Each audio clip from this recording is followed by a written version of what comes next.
Hello, fellow YouTubers.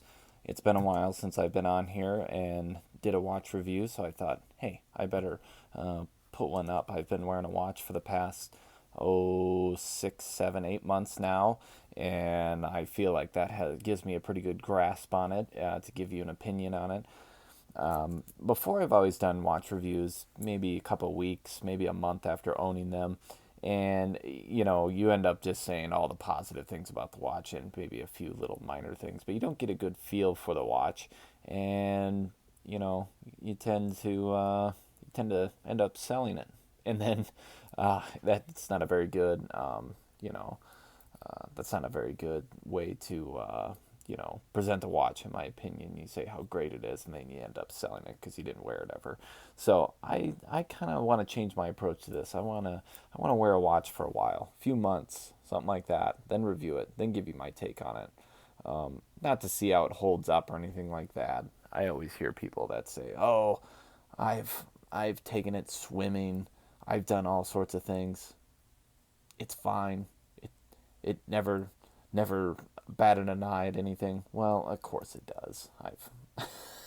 I've worn cheap watches through some pretty rough conditions, and they usually are fine. Most people aren't as rough on things, I think, as they think they are. But anyway, let's get to the review. This is a Helson Shark Diver, and this was a watch I had my eye on, a few different variants of it for a while, and I finally found this one pre-owned. They can be a little tricky to find in stock on Helson's website. Um, Helson seems to have put most of their finances into their watches and not their website. They don't have the. It's an okay website, and I appreciate their pictures. They are actual pictures of the watch, not the typical you know portrayals of what the watch looks like. They're real pictures of the watch, so you actually get a good idea of what it looks like. And but their website's not that great. But I'm fine with that because if this is how well they build their watches, then I don't really even care if they do have a website. They could just send out mailers or something and they advertise their watches that way. This watch is extremely well made. And I can't emphasize that enough. This is a very solid hunk of stainless steel and sapphire, and it's done nothing but impress me. They sell these anywhere from, I want to say, 600 to 700. I believe is the typical range for these shark divers, and you can get them in different sizes, different bezel options, different dial colors. Obviously, there's some that have raised numerals, or loom markers, I should say. There's some that have designs on the dial, and this one is the one I wanted. It's a inky gloss black dial, which just is beautiful, and it has a sapphire coated. I don't even know if it's coated. I think it's just a sapphire inset bezel over some bloomed markers, and it's a very pretty watch. I like how this. It's a very aggressive watch. It's very, the bracelet. It's a very aggressive H-link design. It's not meant to be. It's not meant to be classic design or anything like that. It's kind of in your face, but it does have a very beautiful gloss dial, and that bezel is very nice. Flat sapphire crystal with anti-reflective coating that gives off kind of a blue tint. I know some people don't like that. I actually do like it. I think it adds a little to the watch. You don't see it very well here, but it does have an anti-reflective coating, and it does a very good job considering how reflective, a gloss dial is going to be. So, hats off to Helson for doing that. And looking at the case back, no crazy, I still miss the case back of my Orient Triton, which I saw they just discontinued. That had that wonderful engraving. It reminded me of a Seamaster, but a watch that only cost $400 as opposed to $4,000. I do miss that. However, this is still nice. It has, of course, Helson Shark Diver. It's numbered 114, and it has a scuba diver swimming with sharks. Very cool. Um, you can see here that it does say 500 meters on there. Now, this is not a ISO rated watch that I'm aware of. However, I do know that people dive with them and they are perfectly fine. Would it go to 500 meters without trouble? Yeah, I don't know.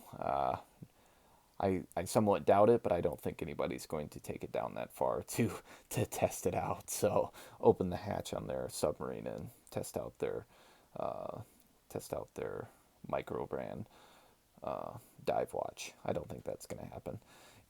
Anyway, you can also see that this one, excuse me, let me flip it around here. This one has the Miyota. Oh, hold on. There we go. Miyota 9015 movement. Now, you can get this with an ETA, whatever the standard ETA movement is. I don't know what it is. It's 28, 24 or something like that.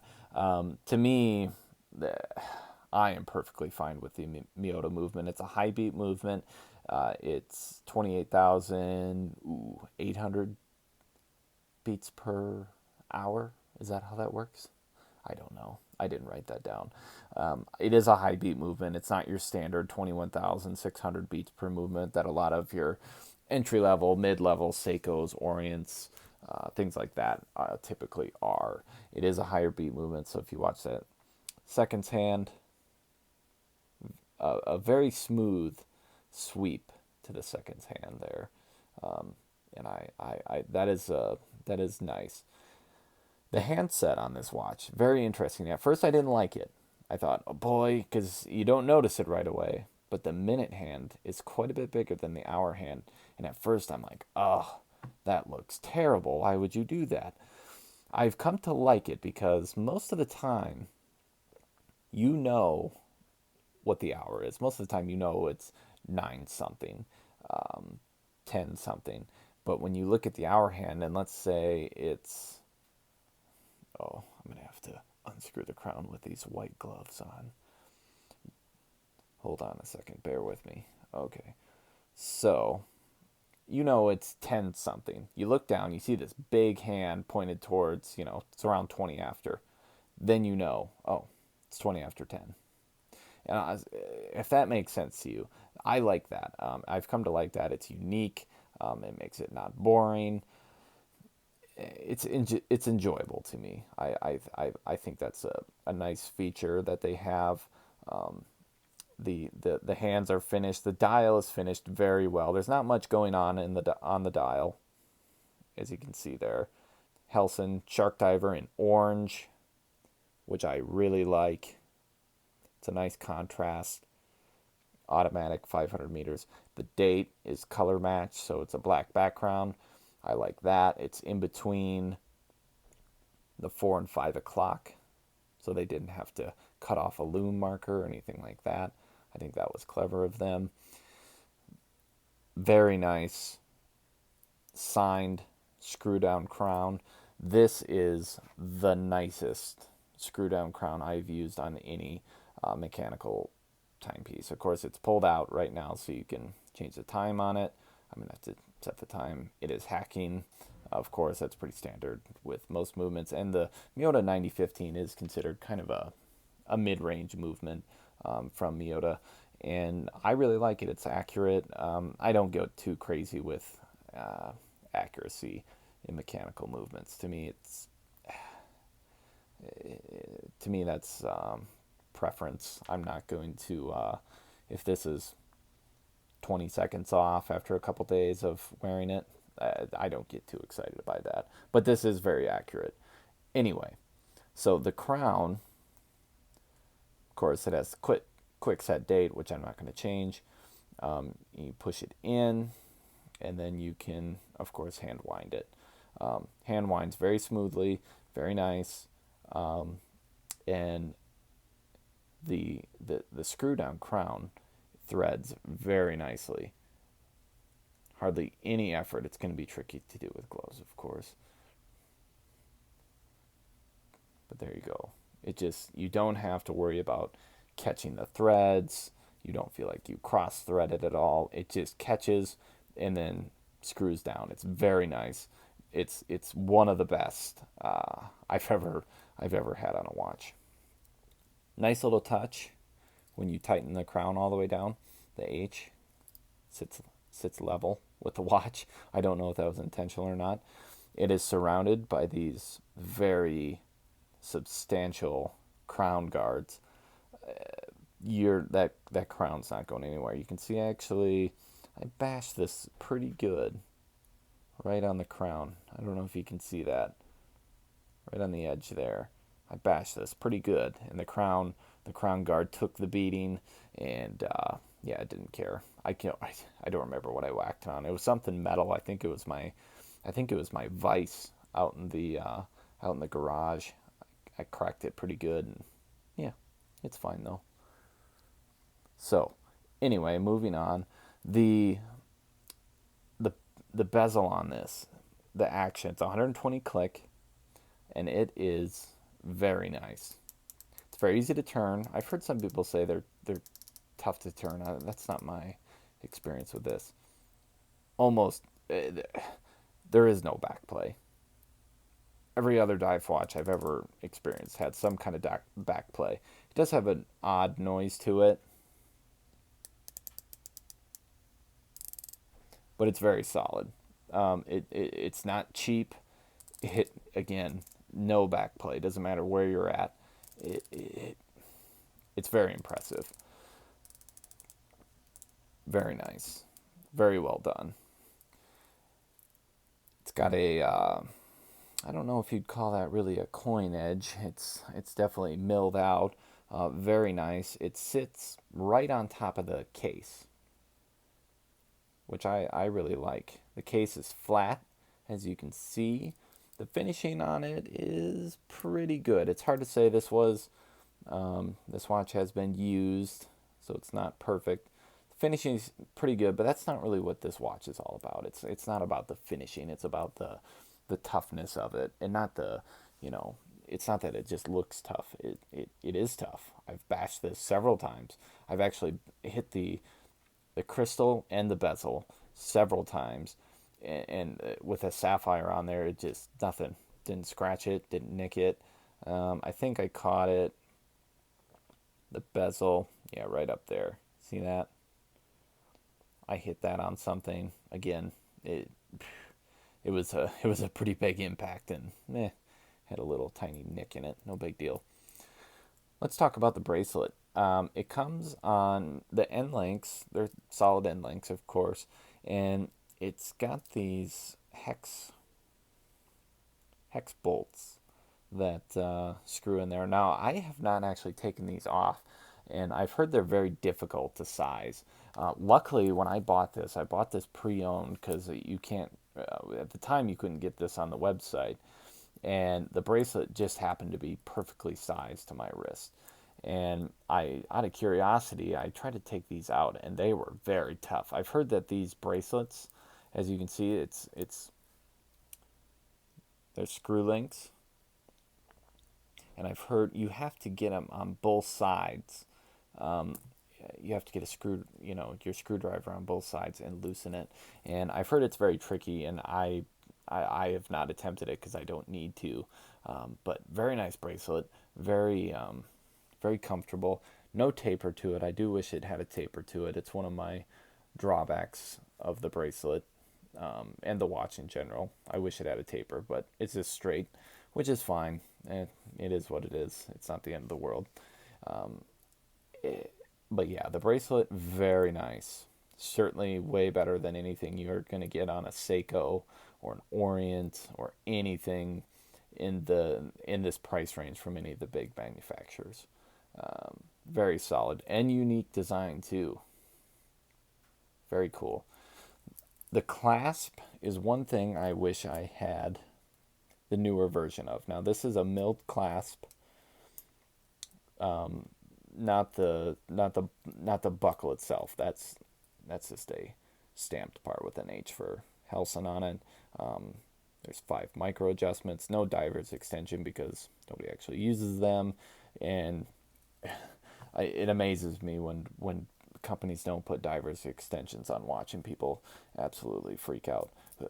Who's using a diver's extension? I really wish this really nice dive watch had a really cheap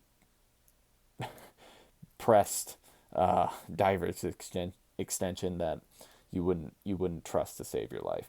Anyway, but nice milled out V clasp there. My one of my biggest complaints of the watch is in the bracelet. And so of course this could be changed out if you wanted to. You could put a strap coat on it, or Helson's newer style, which of course has a ratcheting clasp, very similar to the strap coat one, from what I have seen. And I would love it if this watch had it, but it doesn't. It doesn't have the push button deployant. So it's got the fold lock. That's fine. I don't mind that. So, but you have to push it or pull it out to unlock it. And sometimes it's not, right now it pops right off. But sometimes after it's been on there for a while, you really got to get in there, and it's not that nice. I wish they would have done something different with that. I wish they would have put some release buttons on there. But once again, no watch can be perfect, so that is one thing I would like to change out in the future, is putting a ratcheting clasp on there. But nonetheless, that's one of my biggest drawbacks of the watch.